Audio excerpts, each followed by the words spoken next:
Let us continue with the topic minerals, second part, non-conventional sources of energy. This is what we are going to discuss today. Now, the non-conventional sources of energy, they are the cleanest, cheapest form of the energy and can be utilized for the industrial, commercial or domestic purposes as per the requirements. Now, they have been with us for the time immemorial, like the sun, the water, the wind. They are the inexhaustible sources of the energy.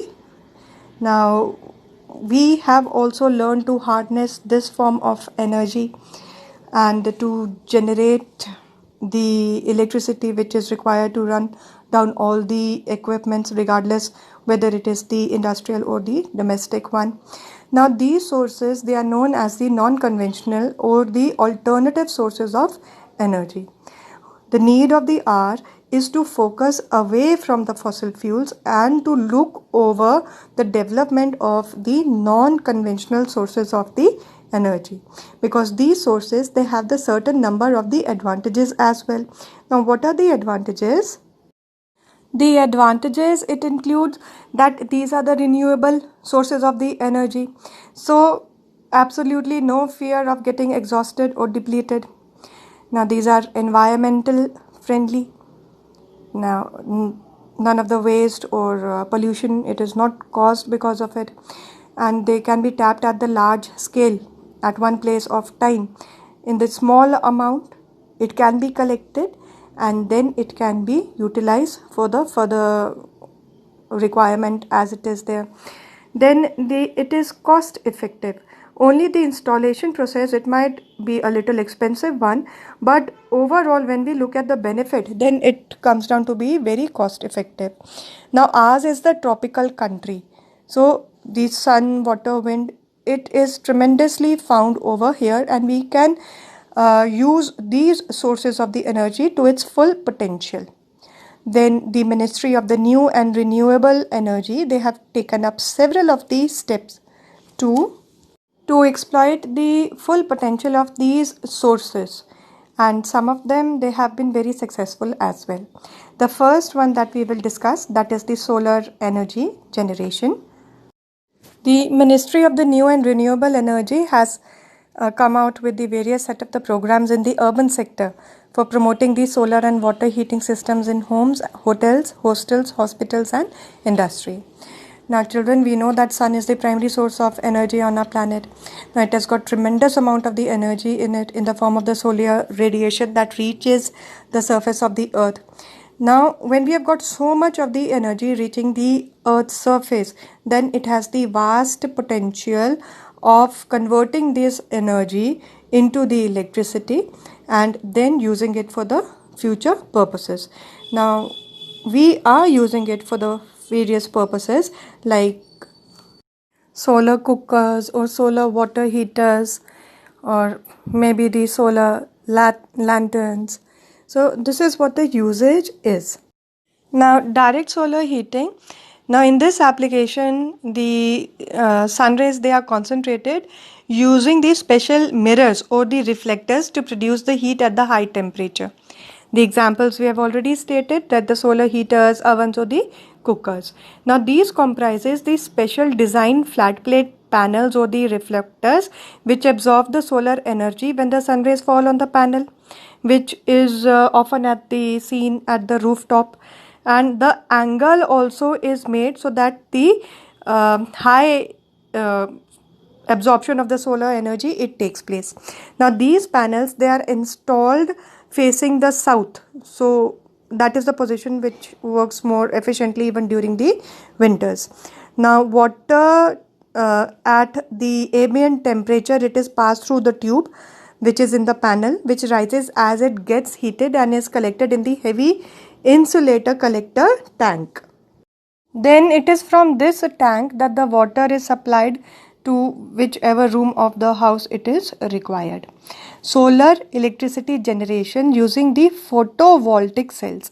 Now, the photovoltaic or PV technology, it converts the sunlight directly into the electricity by using these specially designed and fabricated cells arranged in a suitable manner. Now, what are the uses and the application of it?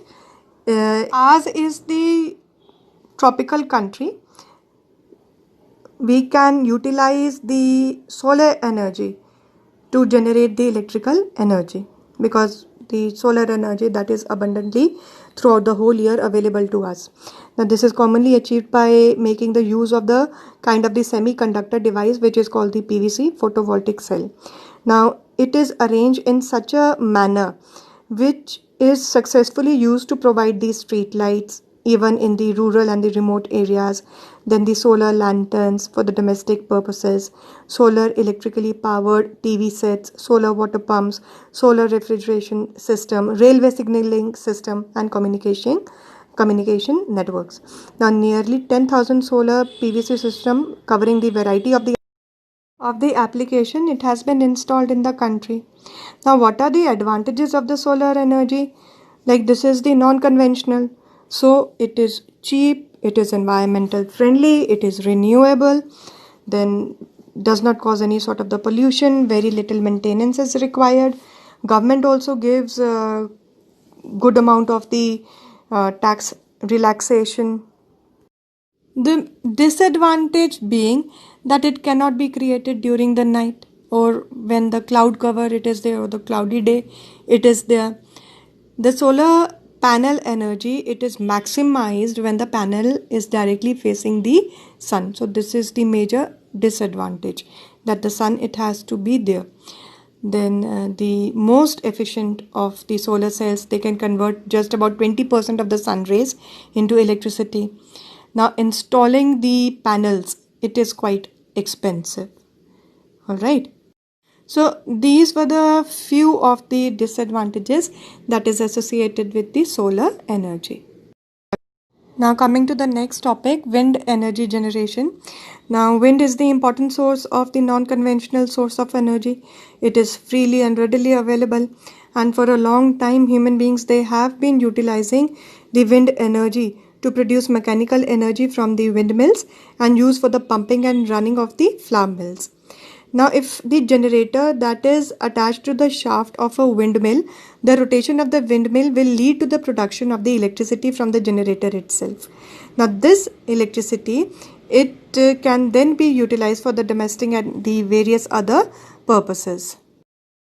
Coastal areas, they are the appropriate areas for the installation of the wind energy project, because of the constant speed of the wind, 20 km per hour, which is ideal site for this purpose.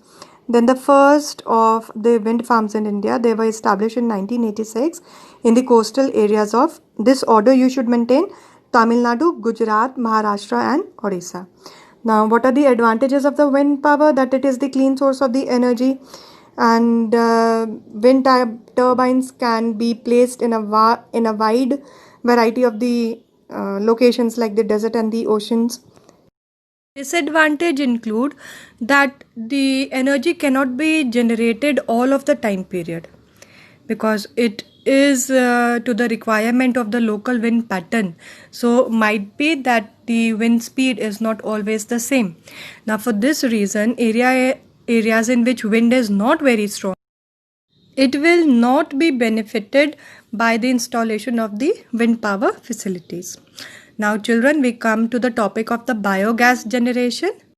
Biogas, or otherwise also known as the gobar gas, is based on the use of the dung, cow dung, to produce gas which is used as the domestic fuel or the lighting streets and homes, especially down in the rural areas.